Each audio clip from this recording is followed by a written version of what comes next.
নমস্কার বন্ধুরা, তোমরা সবাই কেমন আছো? আশা করছি সবাই ভালো আছো। আজ আমি নিয়ে এসেছি চাল কুমড়ো শাকের রেসিপি। তো এখানে দেখো বন্ধুরা কী কী নিয়েছি: আলু, পটল, বেগুন, আর নিয়েছি চাল কুমড়ো শাকের পাতা। এইখানে নিয়েছি মশলা, একসাথে বাটা আছে সর্ষে বাটা, জিরে বাটা, ধনে বাটা এবং হলুদ গুঁড়ো, লঙ্কা গুঁড়ো। কড়াই দিয়ে দিয়েছি আমি তেল। এরপর আমি ভালো করে পাতাটাকে নেড়ে নেব অল্প পরিমাণ মতো নুন দিয়ে।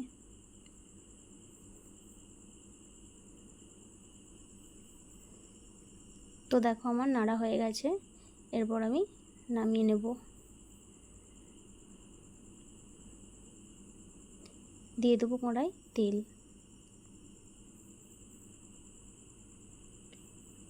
আর দিয়ে দেবো 5 ফোড়ন, দিয়ে দেবো তেজপাতা, আর দিয়ে দেবো শুকনো লঙ্কা। একটু আমি নেড়ে নেব।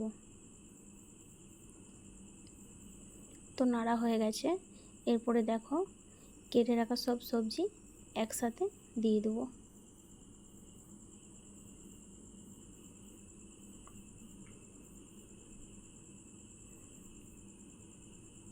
ভালো করে আমি নেড়ে নেব। গ্যাসটা একদম কমিয়ে দিতে হবে।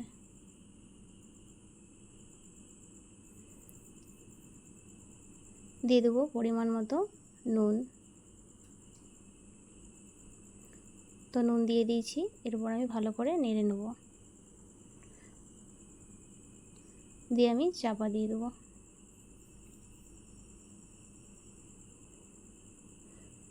দেখো বন্ধুরা, আমি 2 মিনিট পর খুলে নিচ্ছি। তো বন্ধুরা দেখো, তোমরা গ্যাসে বা উনুনে যদি রান্না করো, হালকা আঁচ দিয়ে রান্না করতে হবে। বেশি আঁচতে দিলে ভিতর ভালো ভাজা হবে না, বাইরেটা ভালো ভাজা হয়ে যাবে। তো সেই তরকারিটা বেশি ভালো লাগবে না।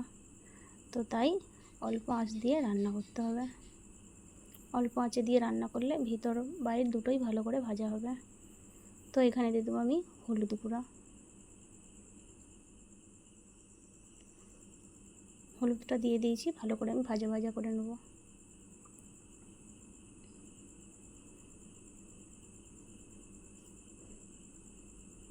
তো বন্ধুরা দেখো, আমি এখানে ভালো করে ভাজা ভাজা করে নিয়েছি। এরপর দিয়ে দেবো একসাথে মিক্স করা মশলা।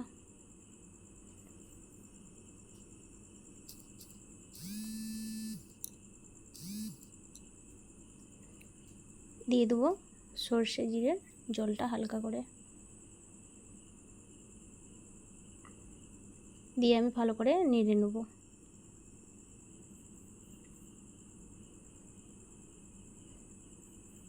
তো বন্ধুরা দেখো, হালকা তেল তেল লাগছে, তো নাড়া হয়ে এসছে। এরপর আমি দিয়ে দেবো জল।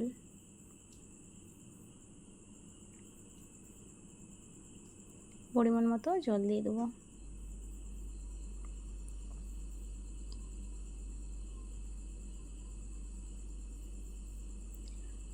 চাপা দিয়ে দেবো। তো বন্ধুরা দেখো, 5 মিনিট পর আমি ঢাকনাটা খুলে নেড়ে রাখা পাতা দিয়ে দেবো। পাতাটা আমি ভালো করে চাড়িয়ে দেব।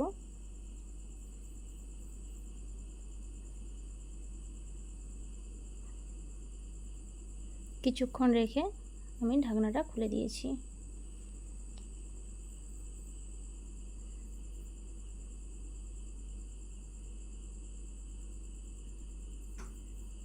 তো রস রস আছে, রসটা আমি ভালো করে মেরে নেব।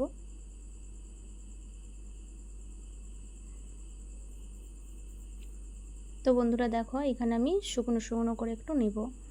শুকনো শুকনো করলে তরকারিটা খেতে ভালো লাগে, আর লুজ রাখলে একটু তরকারিটা বেশি ফ্যাচ ফ্যাচ করে, ভালো লাগে না খেতে।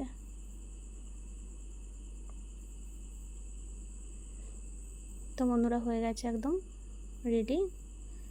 তো কেমন হয়েছে বন্ধুরা কমেন্টে জানাবে।